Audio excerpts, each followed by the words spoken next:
P लिया। उसके बाद चले गए भगवान। उसके बाद में रत्न निकले, उच्च श्रवा घोड़ा निकला, दैत्यों ने लिया, ऐरावत हाथी निकला, देवताओं ने लिया, चंद्रमा निकला, भगवान शंकर की सर पर विराजमान हुआ, रंभा अप्सरा निकली, स्वर्गलोक को गई, पारिजात वृक्ष निकला, स्वर्गलोक को गया। 14 रत्न ऐसे निकले। 14 रत्नों में एक रत्न महारानी लक्ष्मी भी प्रकट हुई। अब लक्ष्मी के पीछे झगड़ा ना हो जाए, इसलिए भगवान ने कहा कि इनको ऐसे ही छोड़ दो और लाइन लगा के बैठ जाओ। ये जिस पर प्रसन्न हो जाएं इसी से पाणी ग्रहण संस्कार कर लेंगे।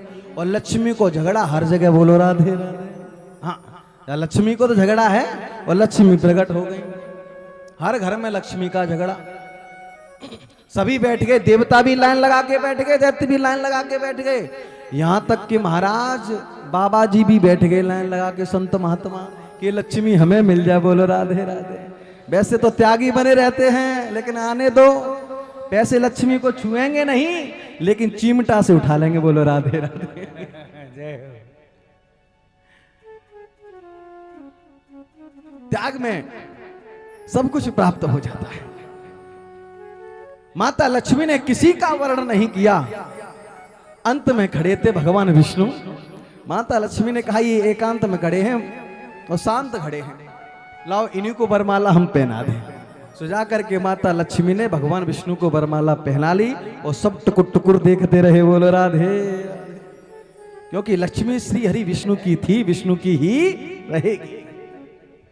उसके बाद में आगे महाराज अंत तो गत्वा धन्वंतरी भगवान अमृत का कलश लेकर के प्रकट हो गए और दैत्यों ने जाकर के अमृत के कलश को छुड़ा लिया। और जैसे ही अमृत के कलश को छुड़ाया भाग गए। देवता लोग देखते रहे प्रभु क्या करें क्या ना करें। दैत्य लोग लेकर के जैसे ही भागे, बोले हम व्यवस्था करते हैं तुम्हारी, तुम कुछ नहीं कर पाओगे देवताओं। उसी समय भगवान ने मोहिनी का रूप धारण कर लिया।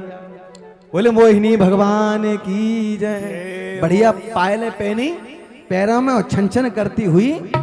दैत्य लोग अमृत का पान करना चाहते हैं, जैसे ही छन छन तोड़ियों की आवाज, पायल की आवाज कानों में पड़ी।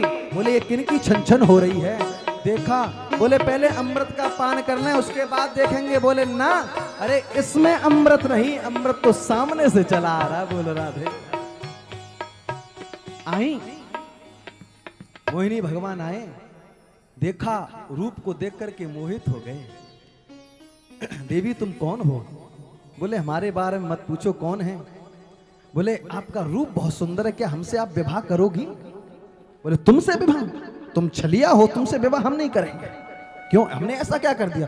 बोले समुद्र मंथन तुमने और देवताओं ने दोनों ने मिलकर के किया, तो दोनों इसके अधिकारी हैं, दोनों को मिलना चाहिए। और तुमने दैत्यों देवताओं को पिलाया नहीं, तुम पीने स्वयं आ गए। उसने दैत्यों ने कहा कि देवी हमें अभी तक अमृत बांटने वाला नहीं मिला था और अब आप मिल गई हो। हम चाहते हैं कि आप भी देवताओं को अपने हाथों से पिलाओ और हमें भी पिलाओ। भगवान ने कहा कि बन गया काम। देवताओं से कहा आ जाओ, तुम्हारे लिए जनानी साड़ी पहननी पड़ी, बोलो राधे राधे। पता नहीं क्या क्या करवाते रहते हो, बैठो।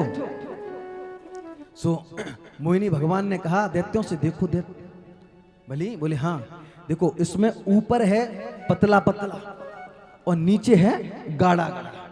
मैं इनको पहले देवताओं को पतला पतला पिला देता हूं, फिर तुम्हें बढ़िया वाला अमृत गाढ़ा गाढ़ा पिलाऊंगा। और ये मूर्ख ठहरे कि महाराज कलश में अमृत है, पतला गाढ़ा कहां से आ गया? अमृत तो है ही एक। लेकिन मोहित हो गए। और जैसे ही मोहित बोले हाँ, एक ने कही देखो हमारी कितनी फिक्र कर रही है, हमारी चिंता है। बोले कोई नहीं, हमें आप पे विश्वास है, आप पिलाओ। सो पिलाती गई। स्वर भारू नाम का एक दैत्य था, वो समझ गया माया, और ये जा करके सूर्य और चंद्रमा के बीच में बैठ गया। देखिए, लेकिन फिर भी भगवान जानते थे कि ये दैत्य है, लेकिन भगवान ने पंक्ति भेद नहीं किया। अगर पंक्ति में तुम्हारा शत्रु भी आ गया है और तुम पंक्ति को परोस रहे हो तो उसको भोजन अवश्य। पंक्ति भेद नहीं किया भगवान ने। अमृत पी लिया। सो सूर्य चंद्रमा बोले कि महाराज ये तो दैत्य है प्रभु, इसने तुम्हें अमृत कैसे पिला दिया। और जैसे ही अमृत पिला भगवान समय अपने रूप में आ गए। भगवान ने सुदर्शन चक्र से तब तक वो गटक गया था नीचे, जैसे ही काटा सो महाराज धड़ और सर दोनों अलग हो गए। लेकिन रक्त में भी अमृत की बूंद चली गई थी, इसलिए वो रक्त जो अमृत की गिरी थी, खून की बूंद जो गिरी थी जमीन पर, उसी से लहसुन प्याज आदि की उत्पत्ति हुई। क्योंकि ये तामसी है इसलिए संत लोग इसको खाते नहीं है। अगर इसको इसमें अमृत चला गया था रक्त में, अगर दवाई के रूप में खाया जाए तो सबसे फायदेमंद भी यही है। बोलो राधे राधे। अनेकों बीमारियों में ये काम देती है, लेकिन तामसी होने के कारण इनको कोई ग्रहण नहीं करता। बस कारण यह है और कोई दोष इसमें नहीं है। महाराज दैत्य थे लेकिन देवता बन गए, नवग्रह में इनकी पूजा होने लगी।